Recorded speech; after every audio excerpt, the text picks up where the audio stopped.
ಸುಭಾಷ್ ಚಂದ್ರ ಬೋಸ್ 1941 ಜನವರಿ 16ರಂದು ಕಲ್ಕತ್ತಾದ ತನ್ನ ಮನೆಯಿಂದ ಕಾಣೆಯಾಗಿ ಅತ್ಯಂತ ಸಾಹಸಮಯ ರೀತಿಯಲ್ಲಿ ಟೋಕಿಯೋ ತಲುಪಿದರು. ಭಾರತದ ರಾಷ್ಟ್ರೀಯ ಸೇನೆ INAಯನ್ನು ಕಟ್ಟಿ ಬ್ರಿಟಿಷರ ವಿರುದ್ಧ ಸಮರ ಸಾರಿದರು. ಭೂಪ್ರದೇಶವಾಗಿರುವಂತಹ ಅಂಡಮಾನ್ನಲ್ಲಿ 1943 ಏಪ್ರಿಲ್ 6ರಂದು ಸ್ವಾತಂತ್ರ್ಯ ಭಾರತದ ತಾತ್ಕಾಲಿಕ ಸ್ವಾತಂತ್ರ್ಯ ಸರ್ಕಾರ ನಿಯೋಜಿಸಿ ಭಾರತದ ತ್ರಿವರ್ಣ ಧ್ವಜವನ್ನು ಆರಿಸಿ ಸೈನ್ಯವನ್ನು ನಿಯೋಜಿಸಿ ಭಾರತದ ಮೊದಲನೇ ಪ್ರಧಾನಿಯಾದರು.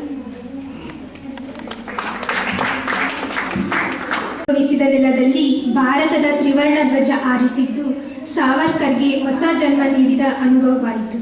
ಆದರೆ 1945 ಆಗಸ್ಟ್ 18ರಂದು ವಿಮಾನ ಅಪಘಾತದಲ್ಲಿ ಸುಭಾಷ್ ತೀರಿ ಹೋದರೆಂಬ ಅನುಮಾನದ ಸುದ್ದಿ ಇಂದಿಗೂ ಅನುಮಾನವಾಗಿ ಉಳಿದುಬಿಟ್ಟಿದೆ. ಭಾರತಕ್ಕೆ ಸ್ವಾತಂತ್ರ್ಯ ಬಂತು, ಅಖಂಡಕ್ಕೆ ಅಲ್ಲ. ತುಂಡಾದ ಭಾರತಕ್ಕೆ ನೆಹರು ಪ್ರಧಾನಿಯಾಗಿ ಸಂಭ್ರಮಿಸಿದ್ದರು. ಇತ್ತ ಸಾವರ್ಕರ್ ನೊಂದು ಬೆಂದು ಹೋದರು. ನೆಹರು ಪ್ರಧಾನಿಯಾಗಿ ಸಾವರ್ಕರ್ ಅನ್ನು ಮತ್ತೆ ಮತ್ತೆ ಕಾಡಿದರು.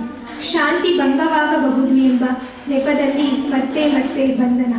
ಗಾಂಧಿ ಹತ್ಯೆಯಲ್ಲೂ ನೆಹರುಗೆ ಸಾವರ್ಕರ್ ನೆರಳು ಕಂಡಿತು. ಹೀಗೆ ಸಾವರ್ಕರ್ ತನ್ನ ಜೀವಿತ ಅವಧಿಯಲ್ಲಿ 32 ವರ್ಷ ಜೈಲಿನಲ್ಲೇ ಕಳೆದುಬಿಟ್ಟರು. ಸಾವರ್ಕರ್ ಪ್ರತಿಭೆ ಚಿಟ್ಟೆಯಂತೆ, ಲಾಸ್ಯದ ಆಕರ್ಷಣೆ ಇಲ್ಲ. ಅವರ ಪ್ರತಿಭೆಯಲ್ಲಿ ಹದ್ದಿನ ಭವ್ಯ ವಿಸ್ತಾರವಿದೆ, ಆದರೆ ಹೂಬಳ್ಳಿಯ ಕೋಮಲತೆ ಇಲ್ಲ. ಆದರೆ ಮಿಂಚಿನ ಕಣ್ಣು ಕುಕ್ಕುವ ಜ್ವಾಲೆಯ ಜ್ವಾಜಲ್ಯಮಾನ ಶಕ್ತಿ ಇದೆ. ವೀರ ಅಂತ ಕರೆಸಿಕೊಂಡ ಸಾವರ್ಕರ್ 1966 ಫೆಬ್ರವರಿ 26ರಂದು ನಿಧನರಾದರು. ಸತ್ತ ಮೇಲೂ ಅವಮಾನ, ನಿಂದನೆ ತಪ್ಪಲಿಲ್ಲ. ಸಂಸತ್ತಿನ ಒಳಗೂ ಹೊರಗೂ ಅಪಮಾನದ ದಂಡೂರಿ.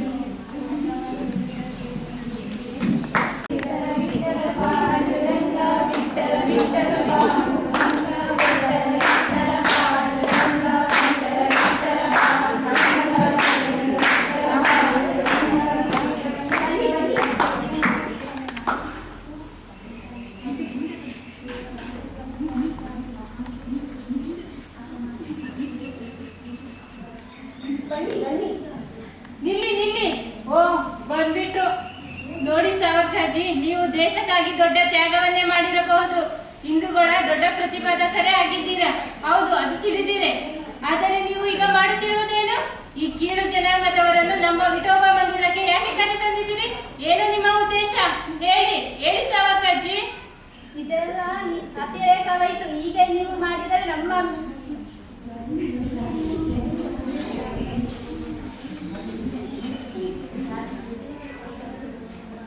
ಏನಾಗುತ್ತೆ? ನಮ್ಮ ಶಾಸ್ತ್ರ ಏನಿತ್ತು? ಈಗ ನೀವು ನಡೆದುಕೊಂಡರೆ ಮೇಲ್ಗತಿ ಕೀಳು ಗತಿಗೆ ವ್ಯತ್ಯಾಸವಿರುವುದಿಲ್ಲ. ನಮ್ಮ ಸನಾತನ ಧರ್ಮದ ಗತಿ ಏನು? ತಾಳ್ಮೆಯಿಂದ ಸೇರಿ ನಿಮ್ಮ ಈ ನಂಬಿಕೆ ನಡವಳಿಕೆಯಿಂದ ನಮ್ಮ ಹಿಂದೂ ಧರ್ಮಕ್ಕೆ ಈ ಸ್ಥಿತಿ ಬಂದಿದೆ. ಹಿಂದೂ ಧರ್ಮದಲ್ಲಿರುವ ಈ ಅಸ್ಪೃಶ್ಯತೆಯನ್ನು ಕಿತ್ತು ಹಾಕದಿದ್ದರೆ ಮುಂದೆ ಈ ಧರ್ಮವೇ ಇರುವುದಿಲ್ಲ. ತಿಳಿದುಕೊಳ್ಳಿ. ಎಲ್ಲರನ್ನು ಒಳಗೊಳ್ಳುವುದೇ ಹಿಂದೂ ಧರ್ಮ. ಏನು ಎಲ್ಲರನ್ನು ಒಳಗೊಳ್ಳುವುದು? ನಾವು ಹಿಂದಿನಿಂದ ನಡೆಸಿಕೊಂಡು ಬಂದ ಶಾಸ್ತ್ರವನ್ನು ಮುರಿಯಬೇಕೇನು? ನಮ್ಮ ಹಿರಿಯರು ಮಾಡಿದ ತಪ್ಪೇನು? ಹಿಂದೂ ಧರ್ಮದಲ್ಲಿರುವ ಈ ಮೌಲ್ಯವನ್ನು ಮುಂದುವರಿಸೋದೇ ತಪ್ಪು. ನಾನು ಅದಕ್ಕೆ ಅಂತಲೇ ಒಂದು ಶಾಲೆ ತೆಗೆಯಬೇಕು ಅಂತ ಇದ್ದೇನೆ.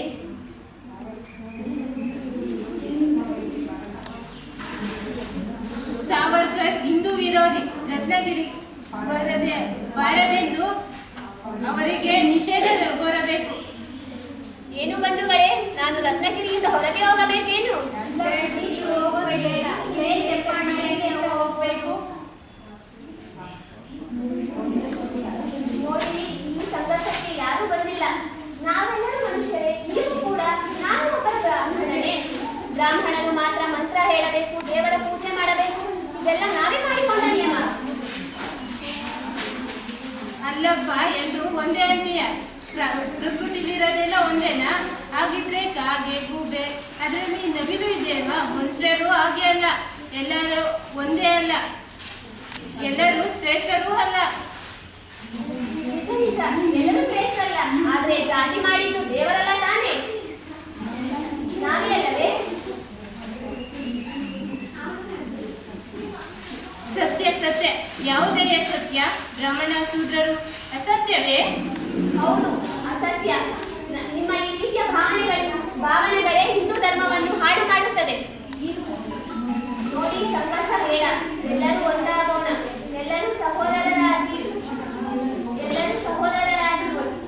ಒಂದಾಗಿ ಬಾಳೋಣ, ಹಿಂದೂ ಧರ್ಮವನ್ನು ಉಳಿಸೋಣ.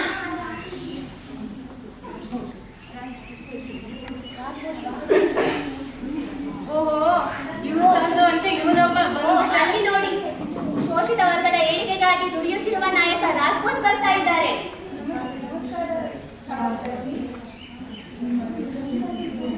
ನಿಮ್ಮ ಅದ್ಭುತ ಕೆಲಸ ನೋಡಿದಲ್ಲಿ ನಾನು ಶೋಷಿತ ವರ್ಗದ ನಾಯಕನಾಗಿದ್ದು ನೀವು ಮಾಡುತ್ತಿರುವ ಒಳ್ಳೆಯ ಕೆಲಸಗಳನ್ನು ನೋಡಿ ನನಗೆ ತುಂಬ ಖುಷಿಯಾಗುತ್ತದೆ.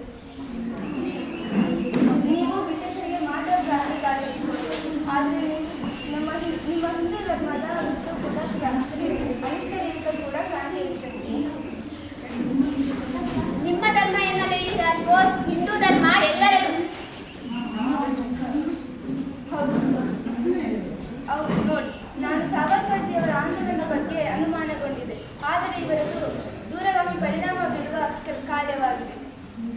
ಹಿಂದೂ ಧರ್ಮದಲ್ಲಿರುವ ಬಹುದೊಡ್ಡ ಕಳಂಕಗಳನ್ನು ಹೊಡೆದು ಹಾಕುವುದು ನಮ್ಮೆಲ್ಲರ ದೌರ್ಬಲ್ಯವೇ ಮತಾಂತರಕ್ಕೆ ಕಾರಣ. ಸಾವರ್ಕರ್ಜಿ, ನಿಮಗೆ ಧನ್ಯವಾದಗಳು.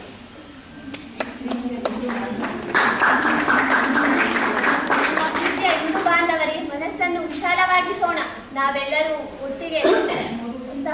ನಾವೆಲ್ಲರೂ ನಮ್ಮ ಅತಿಥಿಗಳೊಂದಿಗೆ ಸಹಭೋಜನ ಮಾಡೋಣ. ಕ್ಷಮಿಸಿ ಸಾವರ್ಕರ್ಜಿ, ನಮ್ಮ ಕಣ್ಣನ್ನು ತೆರೆಸಿಬಿಟ್ಟಿದ್ದೀರಿ. ಬನ್ನಿ, ನಾವೆಲ್ಲ ವಿಠೋಬ ಮಂದಿರಕ್ಕೆ ಹೋಗೋಣ. ಇದೇ ಇಂದಿನಿಂದ ಎಲ್ಲರದು